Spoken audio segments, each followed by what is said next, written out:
इंसान जो है वो जब हलाल ज़राए से और जब सच्चाई के रास्ते पर चलते हुए चीज़ का ऐब बयान करके वो कोई चीज़ फ़रोख्त करता है तो उसको दिली इत्मीनान भी होता है, उसको कोई गिल्टी फील नहीं होता। वो ये इस एहसास के अंदर होता है कि मैंने जो चीज़ थी जिस तरह थी वो दे दी और उससे जो मुझे माल या जो मुनाफा मुझे मिला है वो मेरे लिए हलाल है। तो एक ये जो ख्याल है ना, ये तसव्वुर है, एक ये भी इंसान को बड़ा अंदरूनी सुकून और बड़ा इत्मीनान मुहैया करता है। इसके मुकाबले में आप उस शख्स को देख लीजिए, आपके मुशाहदे में भी होंगे, मेरे मुशाहदे में भी हैं, कि जो झूठ बोलते हैं, झूठ बोल के अपनी जो है वो चीज़ फ़रोख्त करते हैं या इसी तरह चीज़ बेचते हुए उसका ऐब छुपाते हैं, बल्कि उसके ऊपर पॉलिश करके उसके ऐब को उसकी खूबी की तरह ट्रीट करके जो है वो गाहक की आंखों में या कस्टमर की आंखों में धूल झोंकने की कोशिश करके उसको ज़्यादा मुनाफे के चक्कर में फ़रोख्त करने की कोशिश करते हैं। वो बज़ाहिर तो शायद कि थोड़े से पैसे ज़्यादा हासिल कर लें, थोड़ी सी रकम वो ज़्यादा हासिल कर लें, लेकिन वो बरकत से खाली होगी। बल्कि ये भी देखा गया है, मुशाहदे में आया है कि जिन्होंने ऐसा रास्ता इख्तियार किया, अल्लाह रब्बुल आलमीन ने दुनिया के अंदर ही वो उनको किसी ना किसी तरह, एक तो वो सारा पैसा उनका निकल गया और दूसरा उनको किसी ऐसी मुसीबत के अंदर, ऐसी बीमारी के अंदर, ऐसी मुश्किल के अंदर फंसा दिया कि वो लोगों के लिए इबरत बन गया। अभी मुझे एक दोस्त कल ही वाकया सुना रहे थे कि उनके एक दोस्त वो आईटी के अंदर बड़े एक्सपर्ट हैं और वेबसाइट के अंदर जो बड़ी बड़ी दुनिया की वेबसाइट है, जो तिजारत जिनके चीज़ों का लेन देन होता है, उनके वो बड़े एक्सपर्ट हैं और बड़े उनके जो बग्स होते हैं यानी जो कमज़ोरियाँ उनकी होती हैं उनसे भी वाकिफ़ हैं।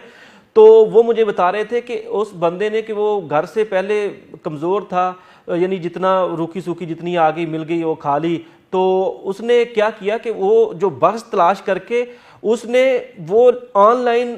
जो है एक फ्रॉड का या झूठ का एक तरीका, उसके ज़रिए उसने ऐसे समझिए कि लाखों डॉलर बना लिए। अच्छा, अब उसके पास करोड़ों रुपया आ गया, उसने ज़मीन जायदाद बना ली, उसके पास गाड़ियाँ आ गई, बंगले आ गए, सारा कुछ उसके पास आ गया 3-4 सालों के अंदर, बहुत कम वक्त के अंदर ये सारा कुछ उसके पास आ गया। अच्छा, अब वो नौजवान था, तंदुरुस्त था, उसकी शादी हुई। तो अब वो कहते हैं कि जब शादी हुई उसके बाद ये इंकिशाफ हुआ उसके ऊपर कि वो बाप नहीं बन सकता। अब देखिए कि वो उसकी जितना मालो मता है, जितना कुछ उसने इकट्ठा किया है, जितना उसने यानी फ्रॉड किया या जो कुछ भी किया, मैं नाम उसका नहीं लूँगा, तो वो सारे का सारा अब वो किधर गया? वो अब अपने इलाज के लिए दुनिया के मुख्तलिफ इलाकों में जाता है, दुनिया बड़े बड़े डॉक्टरों को हायर करता है, लेकिन अभी तक जो है वो सारे के सारे वो इस बात पर मुत्तफिक हैं कि आपका इलाज अभी मुमकिन नहीं है। तो अब देखिए कि अल्लाह रब्बुल आलमीन ने वो एक यानी उसने जो तिजारत का तरीका या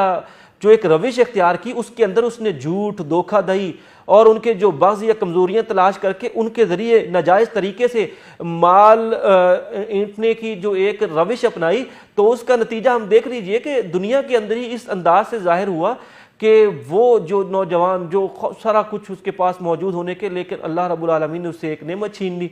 अब देखिए कि ये एक नेमत के लिए वो सारी दौलत दाव पे लगाने के लिए तैयार है, लेकिन उसको एक वो ये नेमत जो अल्लाह की है ये उसे मिलती नज़र नहीं आ रही। इसके लिए वो अपनी सारी दौलत झोंकना चाहता है, लेकिन कोई वो दौलत लेकर उसे ये जो फर्टिलिटी है इसके हवाले से कोई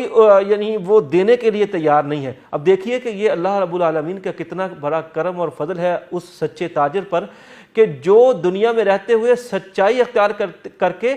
थोड़ा कमा लेता है, थोड़ा मुनाफा बना लेता है, लेकिन अल्लाह रब्बुल आलमीन उसे इतना यानी कर देते हैं कि जो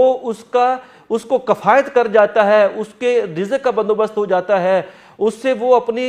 रोज़ी रोटी का बंदोबस्त कर लेता है, उसका रिज़्क़ बढ़ जाता है, उसको महसूस होता है, सुकून फील होता है, इत्मीनान के अंदर वो रहता है, खुशगवारी का उसको एहसास होता है। उसके मुकाबले में दूसरा वो कि जिससे बरकत उठा ली गई, जिससे खैर उठा ली गई, जिससे फजल उठा लिया गया, उसका हाल ये है कि वो करोड़ों रुपया है, मालो मता के उसके पास ज़ख़ीरे हैं, ज़मीन जायदाद उसके पास बेबहा है, लेकिन